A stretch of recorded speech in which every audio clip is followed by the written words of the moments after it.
Omulo nitire kaka biro mar president Kaluoni ne chal gima okelo mutni moko Kenya Kwanza. Kunde moko na winjo ka jomoko gomba kane wan koro kone kubirte mana lemo mibago. Kunde moko dhi to nitie gik moko miwacho mamulo ngima japiny. Wani pidhwa chiemb chuny, jomoko pidho dongo. Ing'eyo gima ng'eyo gi ker Ruto ni no loso wach no kawuono ka en Bomet. Mowacho maber ni en tije en riwo jo Kenya. Kendo ng'eyo ni joma nokogone kura onge tiende ni nitie joma obagua, nitie joma ok dwa kony to nitie joma ikony. Joma ineno ywak gi gin jomoko gin gi ywak for everything. Ng'eni jo Mount Kenya gin ga gi right, yani ni right gi ni government ni marwa, yani gin gidwa ni gichiema everything. Koro ok en gima lich ahinya nikech ker nigi mpango mar dhi regions ka regions mondo omigi agenda margi. Onge jo region medhi we oko. Koro wan gima wang'eyo kaka mago iwacho ni ywak ogwalo kumon dhiang'. Koro wan gima wadwa ni sani wan kako nagi.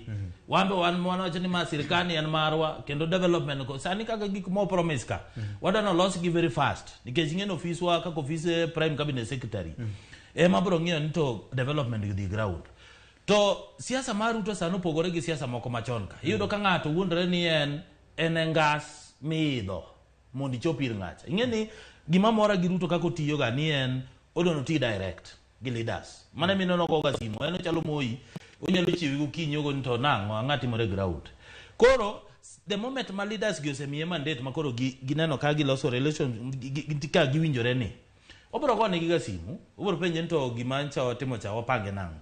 Ng'eni tie jomo group moro mano osewuok Nyanza mano riwore an ng'eni nchata moro donje group no ndaga donje group no ntie osiepa ka ntie osiepe ga moko kanyo mane group no tan nchata moro donje group no nikech aneno ni agenda mag jogi opogore ga agenda madwaro.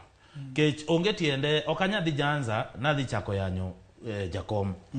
Jakom en ng'ama wuonwa ntie gik mosetimo ma onge teko mar yanye.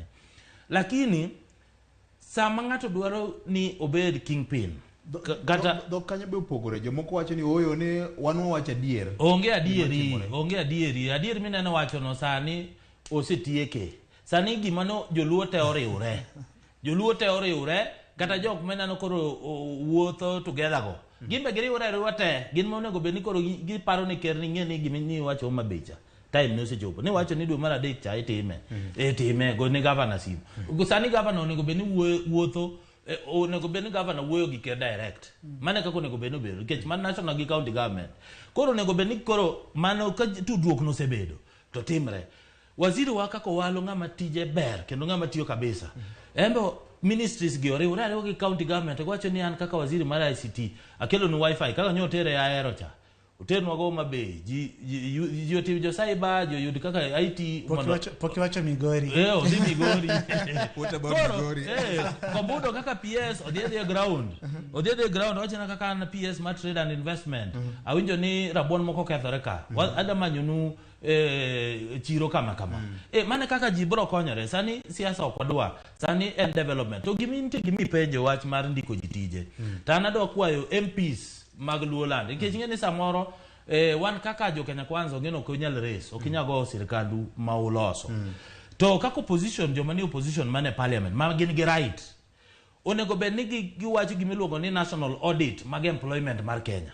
Ntie report manonde gi Mzalendo Kibujia kane en chairman mar NCIC mano timo audit kaka kabila ondike government.